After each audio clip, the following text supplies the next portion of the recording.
is a man who gets credited for 2 Super Bowl championships, even though he had just 1 with the New York Giants. And Shaun OHara, nobody ever refers to you as a one-time Cleveland Brown either, which you were. Correct, Shaun?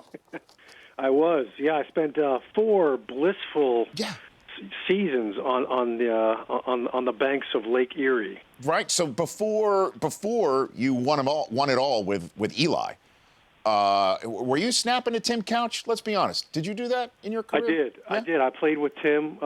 He was drafted in '99. I came in 2000. Right. And that first year, it was a tough year. We went through about 6 quarterbacks that year.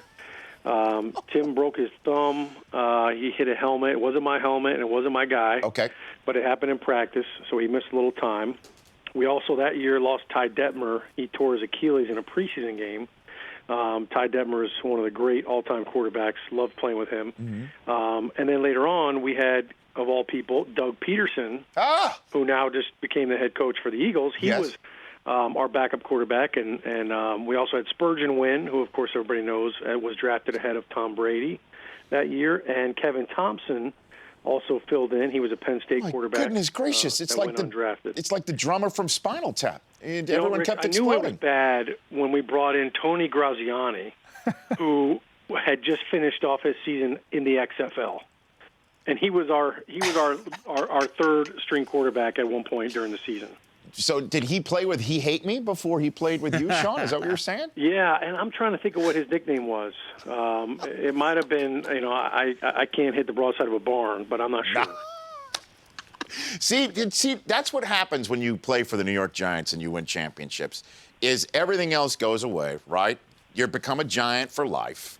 And everybody, you were not with the 2000, you retired and then they won again, right, Shaun? Didn't that happen?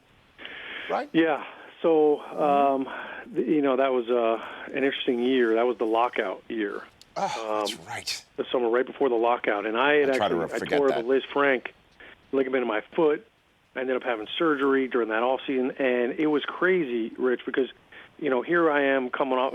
Rich Soyberg as well was another guy rehabbing. We couldn't even go in the facility and see the trainers. We couldn't go in and rehab from March until really July when they lifted the lockout. So it was a very interesting time across the NFL, but especially for players that were injured and coming back off of surgery. So, when training camp opened up, I walked into the building, like that deer that just kind of walks through the woods and sees, oh, look, there's someone left some food there. And I walked right in, and then next thing you know, an arrow was just running through my side. No kidding? Is that really what? So if there was no, in all seriousness, if there was no lockout, you think you would have still played another year, that you'd have been able to rehab it properly and would have been there for that second championship year with Eli and Coughlin? You'd have been there? I think things would have been different for me. Now, they might not have won the Super Bowl if I had played. Who knows? No, that's too funny. So I think for the Giants it worked out well. But, yeah, I think that year was so different, and I was injured. They didn't know if I was healthy. Rich Soybert, who had moved over and played center after I got hurt, he ended up tearing his patella on the very last game of the season, so he was hurt. Our backup center before Rich, Adam Coates, had torn his ACL early on in the year. So we basically they were coming into training camp. They had not one healthy center.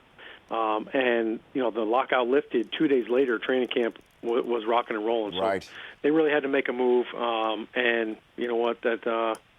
It opened the door for me to come and work alongside you at the NFL Network. And we are, and I am, and so is Melissa and everybody that works with you. Greater for it. You're the best, Shaun. And while we're on the subject of the Giants, what do you make of sending Coughlin packing? Let's be honest, right? This is what happened, correct? Because he did kick the tires on other jobs. Yeah. And keep everybody else in place. What do you make of that, Shaun? Well, Rich, right back at you. You're the best because you can read between the lines better than anybody.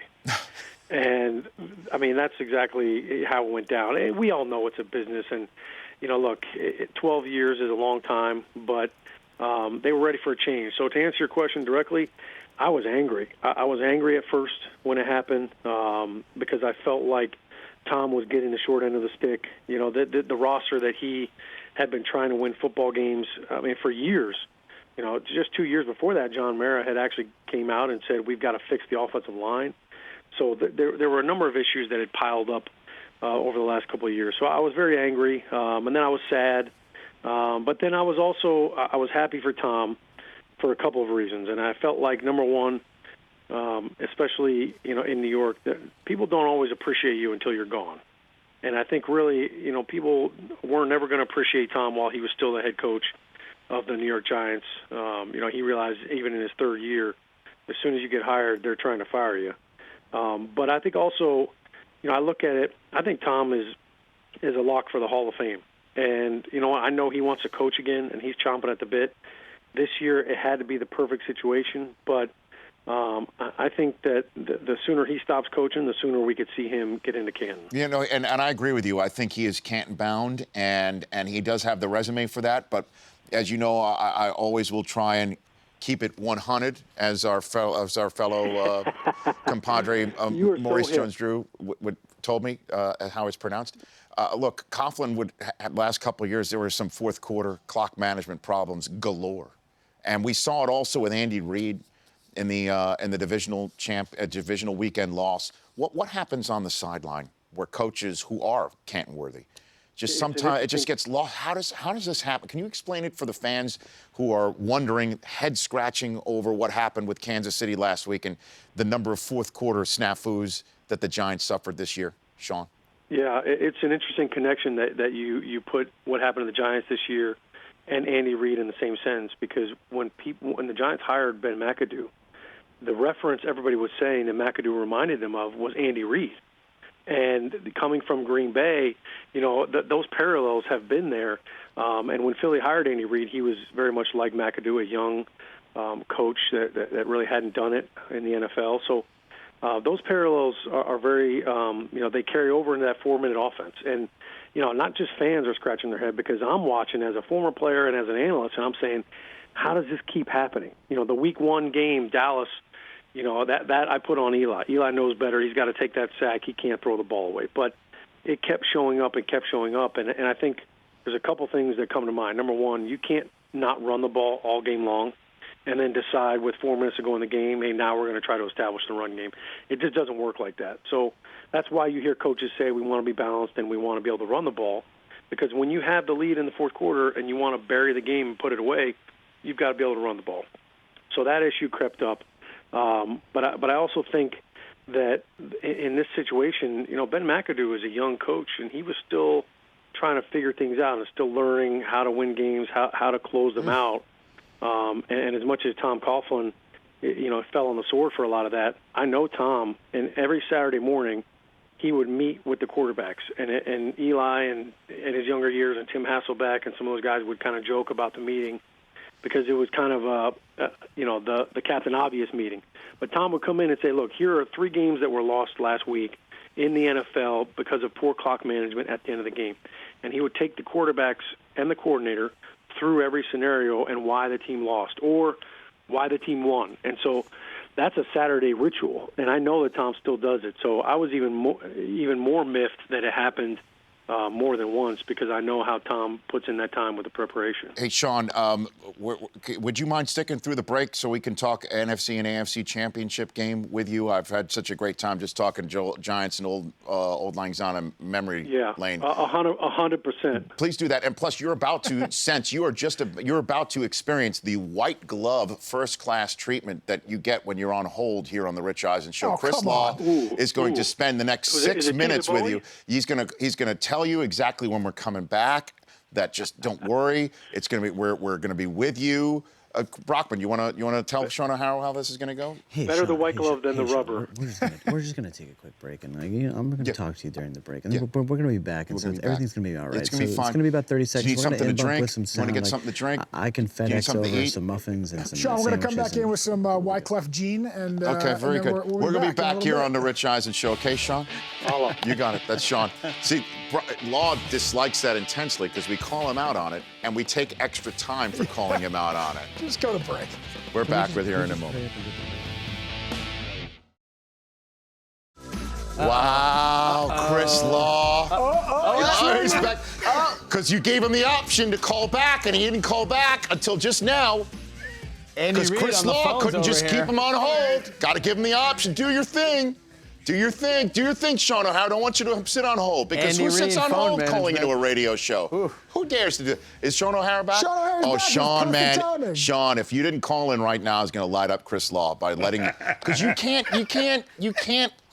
let the guest go. Shaun, did you want to sit on hold for 5.5 minutes? Shaun. You could do a lot of push-ups in 5.5 minutes. Like, see, okay. So did you get it in? You get it in, Shaun? No, I thought about it. Attaboy. But, you got that's the old. I'm a wingman. Like if you go out with a guy and you're a wingman, sure. you never leave your wingman. You're a mental rep guy. Yes. Well, anyway, I'm glad because Chris Law let you go, let you walk about the cabin instead of holding on to the telephone or putting it on speakerphone because heaven forbid that happens. What do you think happens in the AFC Championship game with Peyton Manning going against Tom Brady with those two offensive lines having trouble protecting their guys more often than not in the second half of the season? Yeah, this is going to be such a great game to watch, and I know the drama with Peyton and all this stuff. Look, Peyton, I thought he looked great last week, and I thought his arm looked great. I thought he had some zip on the ball. I went back and watched one of his games from earlier this season, and as a quarterback, we all focus on the arm, but if your footwork is messed up and if you're hobbling around, you can't get any velocity on the ball. So I think we're going to see a much better Peyton than we saw during the regular season. And I know the narrative's out there that he's not what he once was. But, look, Toby Keith said it best. I'm not as good as I once was, but I'm as good once as I ever was. Peyton has still got it in him. So that game's going to come down to the wire. And I wouldn't be surprised if Peyton Manning rallies his team for a big late game score and then touchdown Tommy comes right back with an answer. I mean, this is like Holyfield Bo back when boxing was at its best, and Holyfield Bo 1 and 2 and 3. I mean, this is why we love football. This is why we love the game. So who bites whose ear off when they don't face each other, Shaun? In that analogy? Yeah, let's not invite Tyson. Okay. I think. Who do you think? I really think Tom Brady is playing the best I've ever seen a quarterback play right now. And so I think as good as Peyton can possibly play, I still don't think it's good enough against Tom Brady. So Shaun OHara checks the Patriots box right there. I need to move to the NFC Championship game because I only have about 3 minutes left with you, Shaun, before I got to take a break. What do you think about Carolina and Arizona? I like Carolina. Why? I think they're so physical. I don't think people realize how physical they are on both sides of the ball. Russell Wilson, as athletic as he is, he got hit 14 times last week. Carson Palmer, he's good in the pocket, but if Russell Wilson couldn't get away from that pressure, I don't know how Carson Palmer does. So I think that Carolina, they're the team of destiny, and it hurts me to say that because Bruce Arians was my offensive coordinator when I was in Cleveland, and I think it would be really cool if Bruce got to a Super Bowl. It would be even cooler if he got to go against Peyton, who he used to coach in Indy, in a Super Bowl. But I think Carolina's the better team. I got to tell you, Shaun, as you know, I've done the NFL Network thing this is my 13th Super Bowl. I've never heard a bad word about Bruce Arians. He may be the most liked guy in the 13 years I've been involved straight up with the NFL. Period. I agree. I don't know if there's ever been a cooler head coach. Everybody talks about Rex Ryan, and they love his bravado, and you don't hear anybody say Rex Ryan is cool. But Bruce Arians is cool. I mean, who else could rock that hat and get away with it? May said it, brothers ain't worthy to rock the Derby. I mean, he rocked that Derby harder than anybody I've seen, and players love him. They just love. He's got style. He's got a little swagger about him, and it exudes. It comes out of his pores, and it infiltrates his team, their mentality, their personality, and I think we've seen that in Arizona. We saw it in Indy when he took over for Chuck Pagano, and I think that cool factor, that confidence, that cool confidence, not arrogant, but confidence, I think that really transfers to his players. Yeah, Shaun, I appreciate you taking the time. We had Schlereth on last hour, and he took credit for missing a block that led to the famous John Elway helicopter moment in the Super Bowl. So I said, what's your role in the David Tyree catch, Shaun? Well, you guys air that play so much because you don't have any Patriots fans on the show, do you? No. You wouldn't do that. But next time you air that play, just watch. I'm the only one blocking. Chris Snee is doing his John Belushi impersonation. Yes. He's not blocking anybody. Rich Soybert he's actually pushing me. I think I was the only lineman blocking on that play. But I never purposely missed a block. So apparently add Mark Schlereth to the Lomas Brown list of tackles and offensive linemen that purposely miss blocks so their quarterbacks get hit. And again, I only have 30 seconds left. I do owe it to you and the rest of the radio audience to say that the one lone Patriot fan on the set, Chris Brockman, was making a holding call movement with his arms as you were describing what you did on that play, Shaun. Have you ever seen anybody get called for holding when they've got somebody's trachea? No, you can only get called for holding if it's a jersey that you're holding onto. It's called clutching. So, yeah, there was no flag. Okay, Shaun. There was no holding. You go on with your bad self. Thanks for calling in, bud. Thanks, Rich. Thanks for calling back. Thanks for calling back, too, Shaun. I appreciate Anytime. that. You bet. That's Shaun OHara. The Rich Eisen Show, weekdays at noon Eastern. On Audience.